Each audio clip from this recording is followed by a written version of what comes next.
소리뉴스는 알파레타에 위치한 이탈리안 퓨전 패밀리 레스토랑 루치스, 여러분의 눈높이에 맞춰 정조준하는 교통사고 전문 정준 법률사무소, 한 곳에서 시작되는 안정된 미래, 선우앤 선우 종합보험 후원으로 만들어지고 있습니다. 10월 20일 월요일 뉴스웨이브 투5 소리뉴스입니다. 조지아주 한복의 날 제정 선포기념 행사가 16일 오전 11시 애틀란타 하츠필드 잭슨 국제공항 F 콘코스 면세점 앞 광장에서 성대하게 열렸습니다. 한복기술진흥원 미주지회 주최로 열린 이날 행사는 이사 강진희 변호사의 사회로 진행됐습니다. 브라이언 베네필 애틀란타 공항 최고 재무책임자, 존 밀러 델타 부사장, 허지의 애틀란타 총영사관 영사, 홍수정 조지아주 하원의원, 김백규 전 애틀란타 한인회장, 박사라 둘루스 시의원 후보, 레리 존슨 전 디켓 카운티 커미셔너 등이 참석해 축사를 전했습니다. 참석자들은 한복의 역사와 아름다움, 한인 커뮤니티가 조지아주 다양한 분야에 기여하는 의미에 대해 이야기하며 한복의 날 제정의 중요성을 강조했습니다.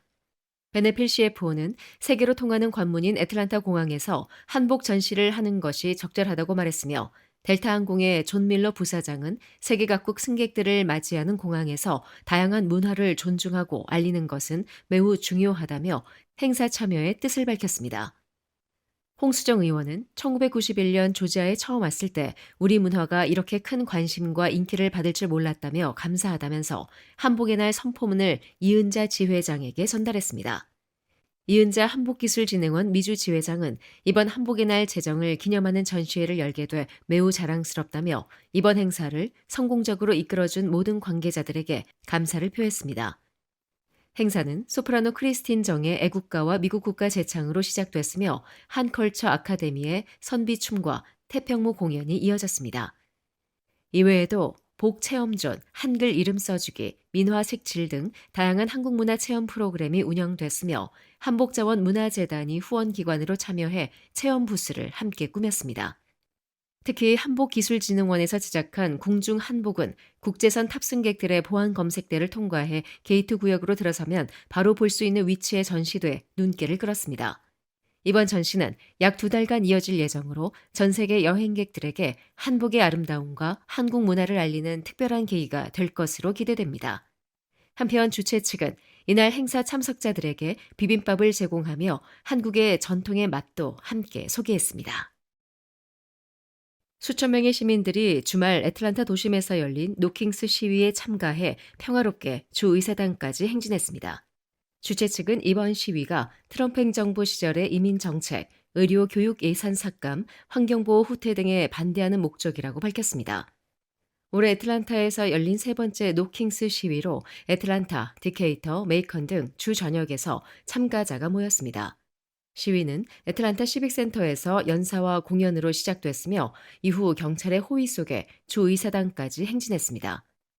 애틀란타시는 시위 허가를 발급하고 주최 측과 협력해 안전을 확보했으며 경찰은 오전 10시부터 오후 1시까지 시위를 적극적으로 모니터링했다고 밝혔습니다. 참가자들은 목소리를 내는 중요성을 강조했습니다. 한 시위자는 우리나라에서 일어나고 있는 일들은 옳지 않다. 우리가 가진 권리를 사용해 함께 목소리를 내고 우리가 믿는 가치를 지키는 것이 중요하다고 말했습니다. 이번 시위는 평화적으로 진행됐지만 올해 초 다른 시위에서는 긴장이 고조된 경우도 있었습니다. 지난 6월 디켓 카운티에서 열린 반 IC의 시위에서는 경찰이 군중 통제 조치를 사용했고 현지 언론인 마리오 게베리아가 체포된 뒤 ICE에 의해 엘살바도르로 추방된 사례가 있었습니다. 이번 주말에는 애틀란타와 북조지아 지역 30여 곳에서 노킹스 시위가 열렸으며 아테네, 카룬, 캐논, 캐롤턴, 카터스빌, 서머빌, 우드스톡, 클레어몬트 레이크, 달톤, 마리에타, 스와니, 클리브랜드, 게인스빌, 그린스보로, 하이럼, 라그랑지, 스머나 등 지역에서 시민들이 모였습니다. 전국적으로 수십 곳에서 시위가 이어졌습니다. 한편 조지아 공화당 측은 이번 시위에 대한 의견을 듣기 위해 캠 레오플러와 회의를 진행할 예정입니다. 한미 동남부 상공회의소가 주최한 2025 한미 기업 교류 친선 골프 대회가 18일 오전 다큘라 소재 해밀턴밀 골프클럽에서 성황리에 열렸습니다. 이번 행사는 한미 양국 기업인 간의 네트워킹과 협력 강화를 목표로 마련돼 총 68명의 참가자들이 함께했습니다. 특히 LPGA 프로 강민지 선수가 특별 초청돼 참가자들을 대상으로 원포인트 레슨을 진행, 프로의 노하우를 직접 전수하며 뜨거운 호응을 얻었습니다. 김재천 회장은 환영사에서 오늘 LPGA 프로 강민지 선수를 모시게 돼 매우 영광이라며 그녀의 열정과 인내의 여정은 이 자리에 모인 모든 분들께 진정한 영감을 준다고 말했습니다. 이어 진행된 Q&A 세션에서 강민지 선수는 골프를 시작하게 된 계기, 프로로서의 도전과 극복, 세계 무대에서의 경험, 그리고 공동체 간의 우정과 협력이라는 주제에 대한 소감을 나누며 많은 공감을 이끌어냈습니다. 이번 대회에는 애틀란타 조지아 한인상공회의소와 임원들이 자원봉사로 참여해 행사의 원활한 진행을 도우며 의미를 더했습니다. 또한 박사라 둘루스 시의원 후보가 참석해 참가자들에게 지역사회 참여의 중요성과 함께 투표 독려 메시지를 전하며 현장의 호응을 얻었습니다. 대회는 오전 9시 샷건 방식으로 시작해 퍼팅 대회와 경품 추첨, 오찬 및 시상식 순으로 이어졌습니다. 참가자들은 라운드 내내 우정을 다지며 기업 간 교류의 의미를 더했습니다. 김재천 회장은 참가자 모두의 열정과 협력으로 뜻깊은 행사가 되었다며 앞으로도 한미 동남부 상공회의소는 한미 간 경제 및 문화 교류의 가교 역할을 강화해 나가겠다고 밝혔습니다. 한편 참가자들은 골프를 통한 네트워킹과 프로의 레슨이 함께한 의미 있는 시간이었다며 다음 행사에 대한 기대를 전했습니다.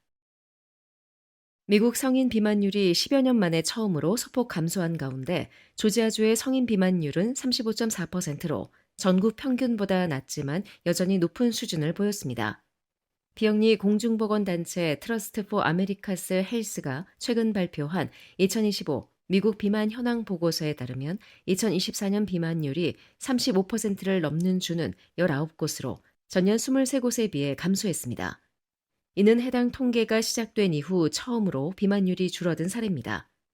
CDC 산하 국가만성질환 예방 건강증진센터가 예산 축소 위기에 처한 가운데 제이 나딘 그라시아 대표는 검증된 예방 프로그램에 대한 정부 투자를 줄여서는 안 된다고 강조했습니다. 주별 비만율은 웨스트버지니아, 미시시피, 루이지애나가 가장 높았으며 콜로라도, 하와이, 워싱턴 DC가 가장 낮았습니다. 조지아주는 35.4%로 비만율 상위권에 속하지만 지난해 36.3%에 비해 소폭 하락했습니다. 트러스트 포 아메리카 헬스는 보고서에서 비만 예방을 위해 CDC 비만 예방부서 유지 및 강화, 영양지원 프로그램 확대, 불건강식품 광고 규제 강화 등을 권고했습니다. 보고서는 미국 성인 10명 중 4명이 여전히 비만 상태에 있다며 전국적으로 비만율이 심각한 수준이라고 평가했습니다. 인종별로는 흑인과 라티노 성인이 가장 높은 비만율을 기록했습니다. 또한 농촌지역 거주자의 비만율이 도시 거주자보다 높았으며 대학 학위 소지자와 고소득층의 비만율은 상대적으로 낮은 것으로 나타났습니다. 보고서는 건강한 식품의 가격과 접근성이 여전히 비만율 격차의 주요 요인이라고 분석했습니다. 조지아 파워가 다음 주 주정부 규제위원회에 약 10기가와트의 전력을 추가 공급하기 위한 승인을 요청할 계획입니다. 이는 메트로 애틀란타 전역에 전력을 공급하고도 남을 규모입니다. 회사 측에 따르면 새 전력 수요의 약 80%가 데이터 센터에서 발생할 것으로 예상됩니다. 조지아 파워는 2022년 이후 6차례 요금을 인상했지만 주 공공서비스위원회는 올해 여름 2028년까지 요금 동결을 승인했습니다. 소비자들은 전기요금 부담 증가를 우려하고 있습니다. 남부환경법센터의 제니퍼 휘트필드 선임 변호사는 현재로서는 어떤 데이터 센터가 실제로 들어올지도 불확실하다며 아직 필요성이 명확하지 않은 상황에서 추가 전력을 계획하는 것은 소비자들에게 위험 부담을 줄 수 있다고 지적했습니다. 한편 조지아 파워 측은 이번 사안에 대해 카메라 인터뷰를 거부했으며 현 요금 동결 기간이 끝난 이후 요금 인상을 추진할지는 아직 결정되지 않았다고 밝혔습니다.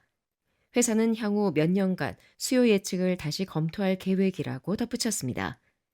이에 대해 주 공공서비스위원회는 이번 안건과 관련해 오는 21일 오전 9시 30분에 청문회를 개최할 예정입니다. 지금까지 10월 20일 월요일 소리뉴스였습니다. 좋은 하루 보내십시오. 고맙습니다.